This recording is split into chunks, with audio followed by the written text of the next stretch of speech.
Howdy folks, welcome back to my world of tanks with the mighty Jingles. And it's patch 8.2 time again.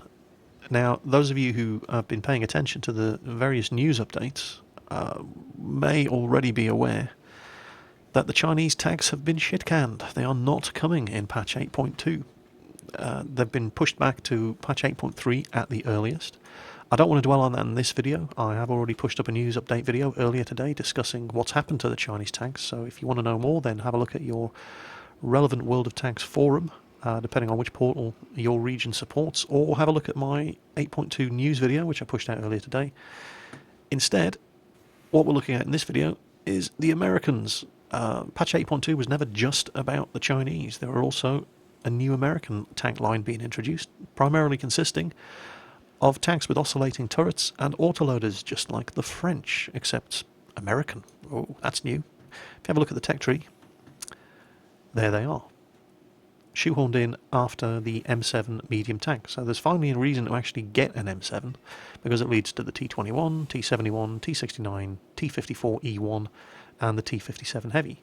Now, these 5 new tanks, T21 is a standard tank. The other 4 have the autoloaders and the oscillating turrets. So we've got 2 light tanks, 2 medium tanks, and 1 heavy tank.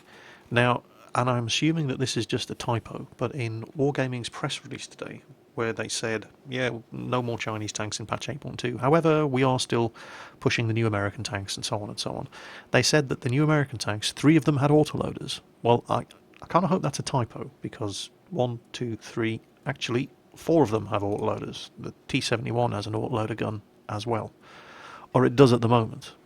It may be that it's getting the autoloader gun removed, which wouldn't make any sense because it has an oscillating turret. And I suspect, for those of you who have been looking at the press release and have been getting worried about what's going to happen to the T71, if anything, it's probably just a typo. But we'll confirm that when we know the truth. However, right now, we're looking at the T57 Heavy tank, starting at the top of the tree, the Tier 10 Heavy. But before we go any further, because at some point somebody's going to notice and they're going to laugh their ass off, let's just get it out of the way right at the start. Yes, my gunner is called Sergeant Balls. So go on, have a laugh, get it out your system. There we go. Yeah, better now? Yep, okay. So, comedy gunner aside, what's the T57 like? Well, I think it's a bloody good tank. Comparisons are obviously going to be drawn between this and the AMX-50B, because they're both Tier 10 heavy tanks with oscillating turrets and auto-loading guns with 4-shot magazines. And that's a fair comparison to make. So that is in fact exactly what we're going to do. So there is the AMX-50B, and here's the T57. I have them both in the test server garage. They're both fully upgraded. So what's what? Well, the AMX-50B, French tanks famous for having crappy armour, low health, and yeah, no change there. The 50B is still the lowest health Tier 10 Heavy, but not by much. The T57 only has 50 more health, 2,150 versus 2,100. It's a lighter tank than the AMX-50B, which is surprising. So it's definitely the lightest Tier 10 heavy tank. And the engine isn't nearly as powerful. 810 horsepower versus the 1200 horsepower engine on the 50B.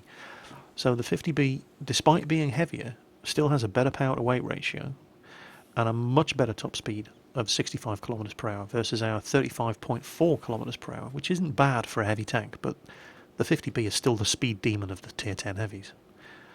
And it is more manoeuvrable, 36-degree traverse, versus the T57's 30-degree traverse. So I'm going to skip the armour for the moment and come back to that in a minute. Turret traverse, exactly the same, both 36 degrees. And the view range and signal range are as close as makes no difference whatsoever. Both have the same view range. The Frenchie here has 5 whole meters more signal range than the American, so to all intents and purposes, exactly the same. Now we come to the armour, and here's the thing about the AMX-50B, is that from a certain perspective, it is actually quite a well-armoured heavy tank, despite its, inherent Frenchness. And that's because the front of the hull is 170 millimeters thick and is very, very, very well sloped. However, that's just about the only good thing that the AMX50B has going for it, because the turret is only 100 millimeters at the front and the armour everywhere else is absolutely pathetic. The hull armour at the side is 30 millimeters thick. Now, you can overmatch the hull armour of the side of an AMX50B with a 90 millimeter gun. And when I say overmatch, I mean even if this is a game mechanic called overmatching, and basically if the caliber of the gun that you're firing is triple or more the thickness of the armour you're shooting at, then the angling of that armour becomes completely irrelevant. So if you're shooting at the side of an AMX50B, even from an extreme angle like this, and your gun has a caliber of 90 millimeters or more, it's going to penetrate. It's never going to bounce, but it's just going to overmatch the armour. So yeah, AMX50B armour legendarily crap, except if you're stupid enough to be shooting at the front of the hull. Now we switch to the T57, and it's kind of interesting because it has less frontal armour than the AMX50B, 127 millimeters. But that 50 millimeters of side armour, while it's still crap, it does mean that in order to overmatch the side of this tank, basically only the E100 or the Jag Panzer E100 can overmatch it, because you need a 150 millimeter gun to overmatch the side armour. So it's still crap side armour, but it does mean that you can angle it more successfully than you can the AMX50B. And this sort of boat-shaped frontal hull, in common with most of the American tanks, while the armour is nowhere near as good, 127 millimeter, it's not bad, and it is kind of bouncy. Rear armour, of course, utterly hopeless. 38 on the hull, 50 on the turret. But the turret's interesting. For a start, it's nowhere near as massive a target as the AMX50B is. If you just compare the two tanks just by looking at them, alright, you cannot miss the turret of the 50B when you're shooting at this thing. It is such a massive, inviting target. The T57, the turret is much, much more low profile. It's also better armoured. It's 127 at the front. It's 137 at the side, and 50 at the rear. One thing to be aware of, however, shooting at the... I mean, you know, first of all, if you're shooting at the rear of this tank, shoot at the engine, right, because it's only 38 millimeters thick, and it's the engine, and you might set him on fire, and that's going to cause all sorts of problems. However, if you don't get a shot, maybe there's an obstacle in the way, he's hiding behind another tank, but if he's got his back of his turret pointed towards him, the back of that turret is just a massive shot trap. This 50 millimeters of rear turret armour, we're basically talking about this little narrow strip. It's the only flat part of the back of the turret. So if you fire and miss that, you're going to hit here, and what is going to happen there is the shot's going to ricochet down and go straight into the engine. So it's not a major concern because it's highly situational, but it's just something to be aware of.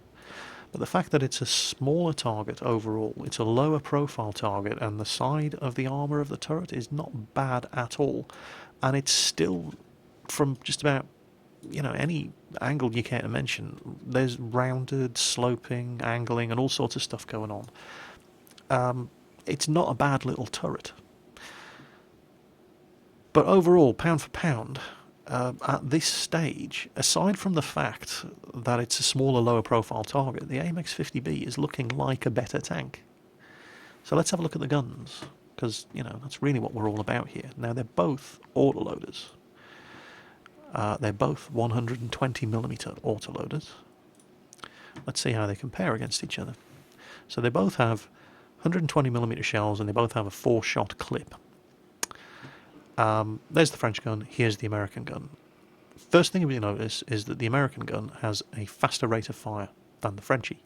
Now you have to take these rates of fire with a pinch of salt, because you cannot compare these directly against non-autoloading tank guns, because this is spread over a minute, and it depends how fast you can reload the clip over a minute to how many shots you're going to get off.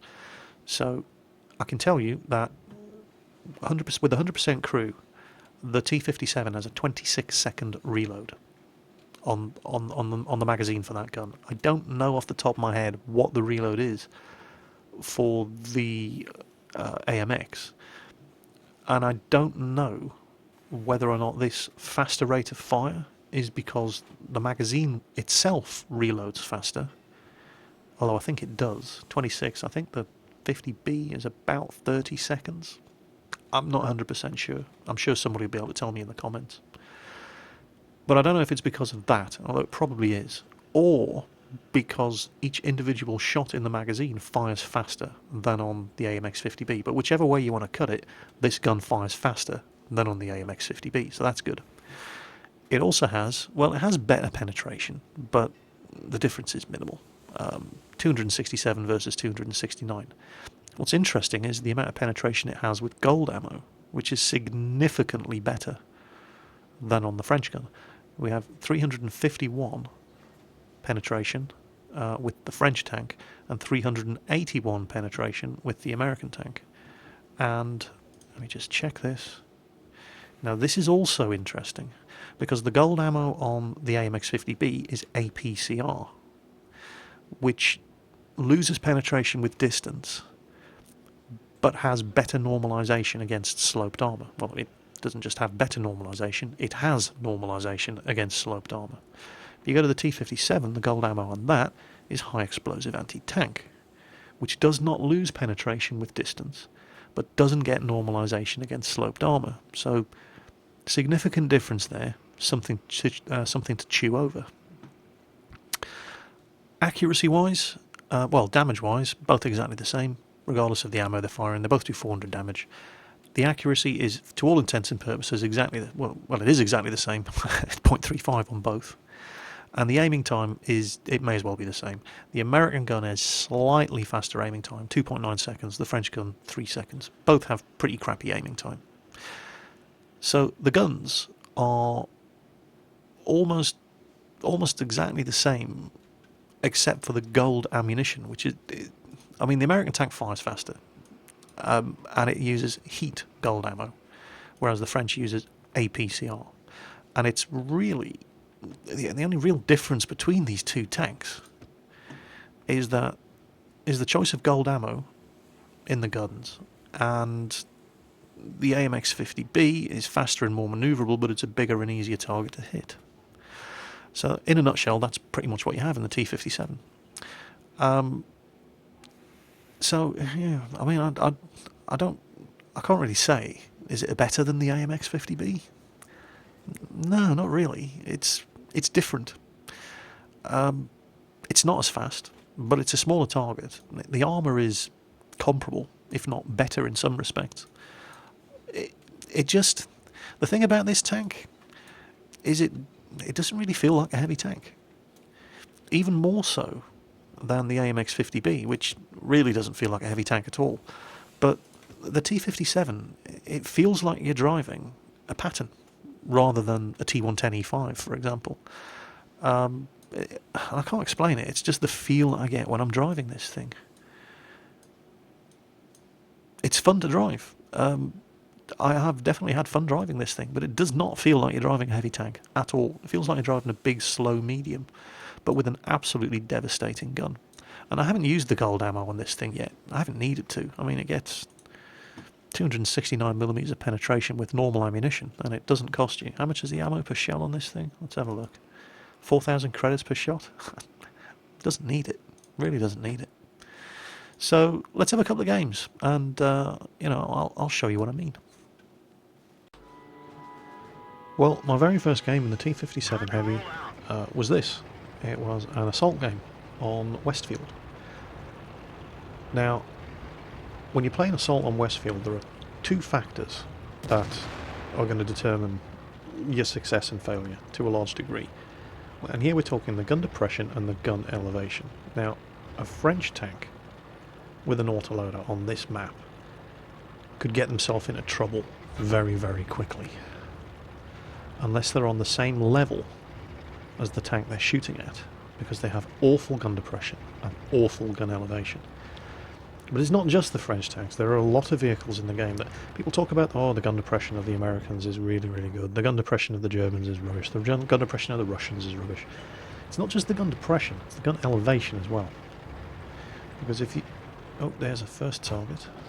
He's only a light tank. Look at the way the gun wobbles around like this when you're shooting. Or when you first bring the tank to a halt. Now, I initially thought this was just a problem with the Chinese mediums, but it's not. One of the things that they're trying to do on patch 8.2 here on the test server is reduce the amount by which the terrain, since they introduced physics, affects the way the tank drives. So they've done something, and the intention in the patch notes is to reduce or eliminate the amount that the terrain you're driving on causes the vehicle to bounce all over the place. But if anything, they seem to have made it worse, because I don't remember ever having, to this extent, this kind of problem on the live server. Check out this mouse. I don't know what he's aiming at. He's using gold ammo. Watch his tracer. It's blue. There you go. Now, gun depression, gun elevation. I'll try and get you some external shots, and you can see, particularly, you can see why the turret of this thing is shaped the way it is. Because if you're coming down this hill and you're trying to shoot at an enemy vehicle at the top of the opposite side of the valley, you can't get your gun up high enough.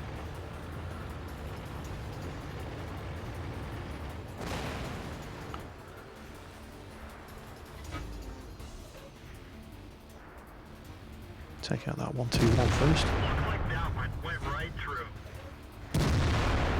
There's a first kill. I just have problems penetrating this object, 268. And there's my 4 shots.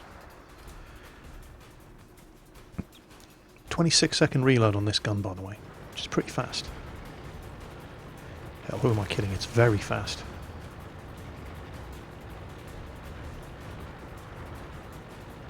There you go.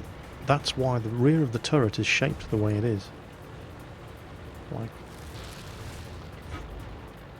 try to get a better view of it. There. You see, it's so you can elevate the gun. Very clever design.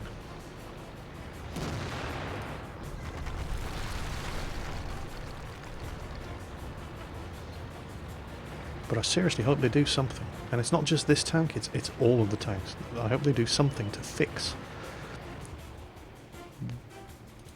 external view so I can show you. There you go. Trying to get the gun up as high as it'll go, and it won't go any higher than that. I cannot hit that WZ-111.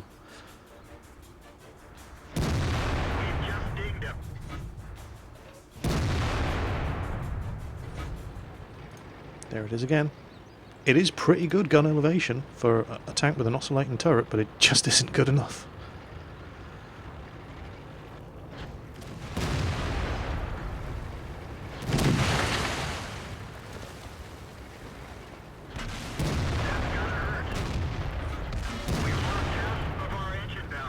I'm going to take a hit in the engine. Track's blown off. And it's this guy up here. It's the other T57 Heavy. And I'm waiting to reload. And he's obviously reloading as well. There's a T110E4 up there. The 2 tier 10s. There's that tier 10 heavy tank as well. Come on. Gotcha. Unfortunately, I back off. And guess who's just reloaded?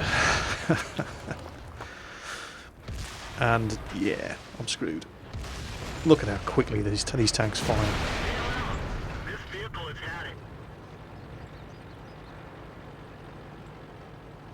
But this map is all about the gun elevation and the gun depression. When you've got two forces fighting on opposite sides of a valley, and as you can see, where most of the tanks have died, it's all been on the valley slopes. And it's because as you come down the valley, anybody starts shooting at you from the other side, they've got free shots because you can't get your gun up high enough. in almost any tank in the game. There are tanks that do have very, very, very good gun elevation, how far you can, raise the barrel. But most tanks do not have the gun elevation to return fire at vehicles at the top of the ridge when they're coming down this side. And I like that about Westfield as an assault map, because it really makes you think about how you're going to play it. But anyway, there we go, T57, my very, very first game in it. And I enjoyed it. I definitely enjoyed it. Well, this was my very next game in the T57. And this was, well, it was an interesting match. This could have gone either way, due to just one incident. And you'll see what I mean, it happens quite early on. So going through that 26-second reload at the start of the match. And I have to admit, there's something like, again, half the tanks in the match all have autoloaders. And this can create a real pile-up in heavily contested areas of the map. When you've got tanks with autoloaders rolling up, blasting away their shots, and then trying to get out the way to reload, and everybody just getting in each other's way.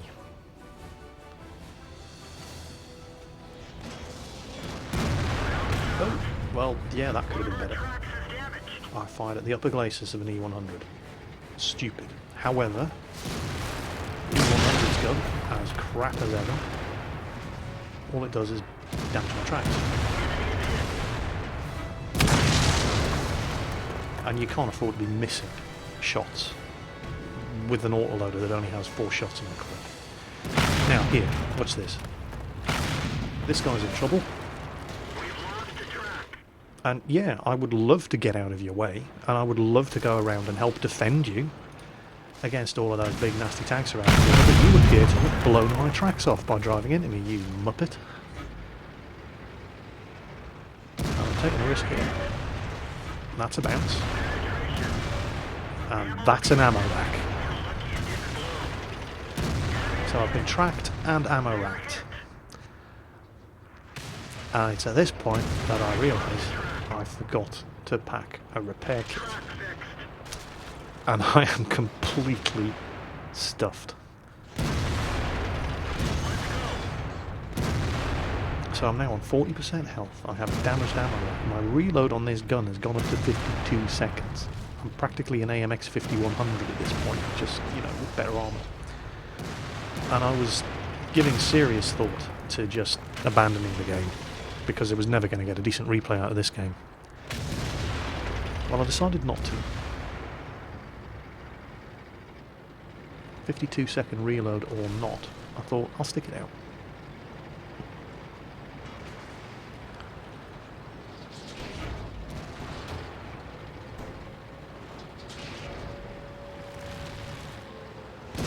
There's a Chinese tier 10 heavy right around the corner. And come on guys, give me a break.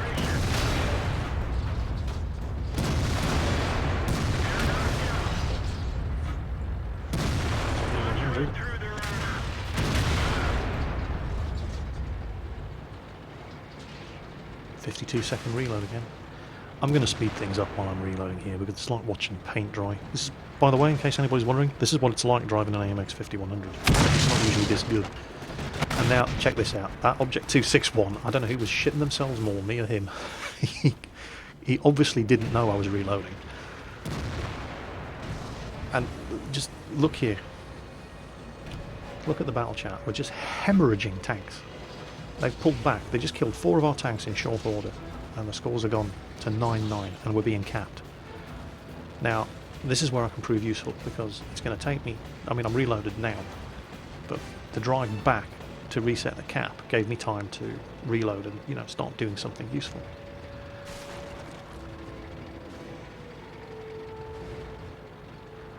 And to the team's credit, they didn't pussy around in the other end of the map hunting down enemy tanks just as well, because they're all here. They all came back to help reset. I don't know how the hell that one missed.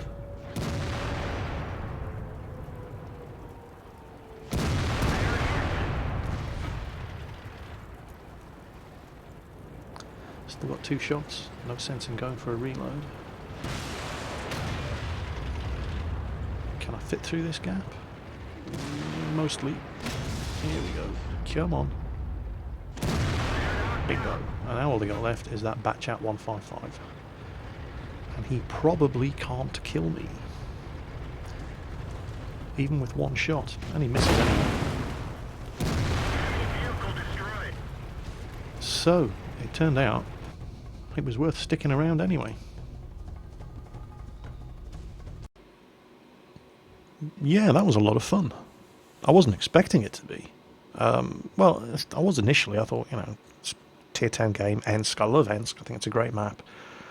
I was a little concerned at all of the tanks with autoloaders, thinking that the fight in the centre of the town was going to be, well, chaotic, with people scrambling to get out of the way after they've fired and emptied their magazine and just getting in each other's way. And it wasn't that bad. But of course, once I got ammo racked and then realised I'd forgotten to pack a repair kit or any consumables, I thought that's just it, screwed. Game over. And I was tempted to just write that replay off completely, press escape, go back to the garage, pick a different tank, just to try to get some good games in to show you guys here on YouTube. And I'm really glad I didn't. I don't know what it was, but something just said to me, no, you can make this work. And wow, what a good game. I mean, it wasn't amazing. I had a damaged ammo rack, but still walked away with 4 kills. And how much damage did I do to the enemy team? Yeah, that's not bad. 3,380. I mean, it's not great. It's it's not a spectacular performance by any stretch of the imagination.